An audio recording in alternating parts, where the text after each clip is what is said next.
এই দুনিয়াতে আপনি যতই ভালো মানুষ হন না কেন, বিনা কারণে কেউ না কেউ হলেও আপনাকে ঘৃণা করবেই। ঘৃণা করার জন্য বর্তমানে কোনো কারণ লাগে না। কোনো একটা বিষয়ে হাঁটা চলার মাঝে বা কোনো একটা বিষয়ে কেউ আপনার কথায় ভালো কাজেই হয়তোবা একটা কষ্ট পেয়ে গেল বা একটু হয়তোবা একটা কথা ধরে বসে রইল, ওই কথাটা থেকেই সে আপনাকে ঘৃণা করবে। আর কে আপনাকে ঘৃণা করবে না করবে সেটা আপনি নিজে কল্পনাও করতে পারবেন না। যে লোকটা আপনাকে আসলে মন থেকে ঘৃণা করে কিন্তু প্রকাশ করে না। আর বিশেষ করে ঘৃণা যারা করে সবাই সবসময় প্রকাশ করে না।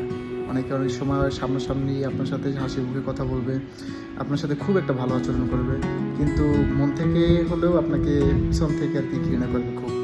তো কে ঘৃণা করলো কে ভালোবাসলো এটা আসলে না দেখলেই হয় সব সময়। তো সবার ভালোবাসাটা অর্জন করে থাকা চলা উচিত। আমি মনে করি সবার ভালোবাসাটা অর্জন করা উচিত, এটা সবার জন্যই ভালো। কিন্তু কে ঘৃণা করলো এটা না দেখে সামনের দিকে